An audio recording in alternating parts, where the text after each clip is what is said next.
Hi hello అండి. Flavours of Godavari channel నుండి ముందుగా అందరికీ నమస్కారం అండి. ఈరోజు చికెన్ గ్రేవీ కర్రీ చేస్తున్నానండి. నా స్టైల్లో కర్రీ ఎలా చేయాలో చూపిస్తానండి ఫ్రెండ్స్. దానికోసం ముందుగా ప్యాన్ పెట్టుకుని ఆయిల్ వేయాలండి. నేను ఉల్లిపాయ, టమాటో, పచ్చిమిర్చి, అల్లం, వెల్లుల్లిపాయ, జీడిపప్పు ముందుగా పేస్ట్ చేసానండి. పేస్ట్ చేసుకుని ఉల్లిపాయ కూడా వేసుకొని బాగా కలుపుకోవాలండి. చూడండి, ఒకసారి మూత పెట్టి ఫ్రై అవనిద్దామండి. చూడండి, ఫ్రై అయింది కదా. ఒకసారి కలుపుకొని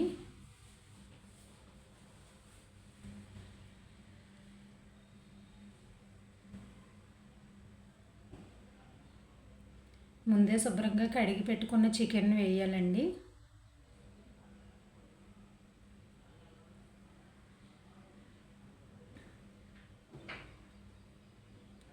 చూడండి, మొత్తం అంతా ఇలా ఒకసారి కలిపి అందులోనే కొంచెం 2 స్పూన్లు పసుపు అండి,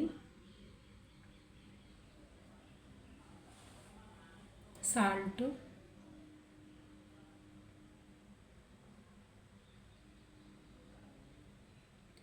కారం కూడా వేసి బాగా కలుపుకుందామండి. మొత్తం అంతా ఒకసారి కలుపుకుందామండి. నిజంగా ఒకసారి ఇలాగ కూడా ట్రై చేయండి ఫ్రెండ్స్, చాలా బాగుంటుంది. ఎప్పుడు ఒకటే స్టైల్ కాదండి, వారానికి ఒకసారి విధంగా చేసుకుంటే చాలా బాగుంటుంది ఫ్రెండ్స్. చూడండి, మొత్తం అంతా ఉప్పు కారం పట్టే వరకు మూత పెట్టుకుని మగ్గనిద్దామండి.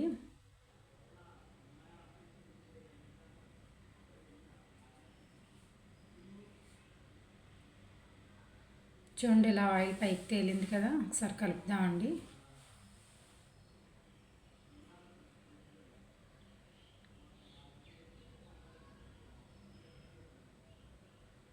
మూత పెట్టి 1 నిమిషం ఉడకనిద్దాం. చూడండి, ఇలా ఉడికేటప్పుడే కొద్దిగా వాటర్ వేయాలండి. నేను ఎంత వేసుకోలేదని కొంచెం వాటర్ వేసాను. ఒకసారి అంతా కలుపుకొని మళ్ళీ మూత పెట్టి ఒకసారి ఉడకనిద్దాం ఫ్రెండ్స్.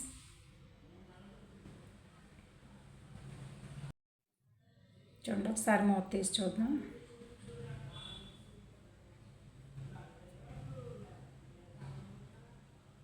ఉడికింది కదండి. నేను ధనియాలు, జీలకర్ర పౌడర్ చేశానండి.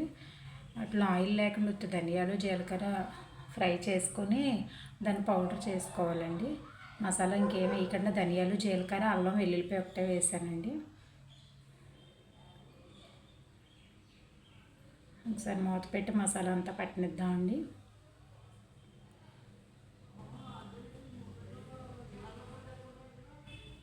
చాలా బాగుంటుందండి, చాలా టేస్టీగా ఉంటుంది. మీరు కూడా ఇంట్లో ట్రై చేయండి. అంతే, రెడీ అయిపోయిందండి. ఎంతో టేస్టీగా ఉండే chicken gravy curry ready friends. Like, share, subscribe మర్చిపోకండి ఫ్రెండ్స్.